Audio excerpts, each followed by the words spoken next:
ఆదికాండం 8వ అధ్యాయం 21వ వచనంలో నరుల హృదయ ఆలోచన వారి బాల్యం నుండి చెడ్డది అని చెప్తూ ఉన్నాడు. ప్రియులారా, హృదయంలోని ఆలోచనలు ఎలా ఉంటాయంటే చెడ్డవుగా ఉంటూ ఉంటాయి. ఇక్కడ దేవునికి వ్యతిరేకమైనవి అనగా మనకి ఆయాసకరమైనవి, మనము వదిలే వారిగా ఉండము, విడవబడిన వారుగా, దేవునికి వ్యతిరేకమైన వారిగా మనం జీవిస్తాం. ప్రియులారా, దేవునికి ఇష్టమైన ఆలోచన మనం ఎరిగి ఉండాలి. అంటే ఒకరికి మంచి చేసే ఆలోచన మన హృదయంలో దాచుకోవాలి. ప్రియులారా, ఇక్కడ హృదయము అన్నిటికంటే మోసకరమైనది, ఘోరమైన వ్యాధి కలిగి, అది ఘోరమైన వ్యాధి కలిగినది. ప్రియులారా, ఆ వ్యాధి ఎలా ఉంటుందంటే పాపము హృదయంలోకి చేరితే వ్యాధిగా మారిపోతూ ఉంటది. కాబట్టి హృదయములో ఆలోచనలు దేవుడు పరీక్షిస్తాడు, పరిశోధిస్తాడు. ప్రియులారా, దేవుడు అంతరేంద్రియములను ఎరిగిన దేవుడు.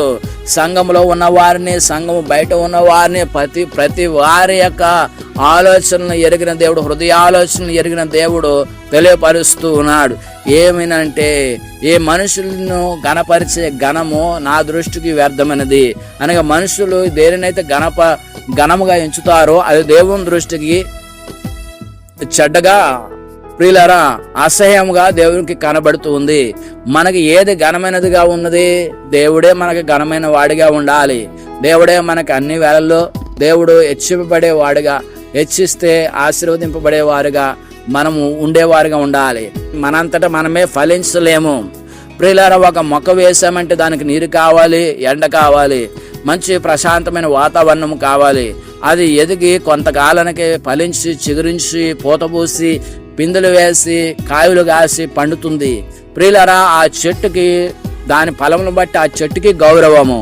కాబట్టి మనము కూడా ఇంతకాలము దేవునిలోనికి వచ్చాం, మనం ఫలించకపోతే మరి మనకు విలువ ఎక్కడిది? ప్రియులారా, దేవుని సన్నిధిలో, దేవుని దగ్గర అందరూ నీ ప్రక్కన ఉన్నవారు, నీతో ఉన్నవారు ఫలించినప్పుడు నీవు ఫలించకపోతే దేవుడు చూస్తూ ఉంటాడు. ప్రతి వారి వేరున గొడ్డలి పెట్టబడి ఉన్నదని దేవుని వాక్యం సెలవిస్తూ ఉన్నది.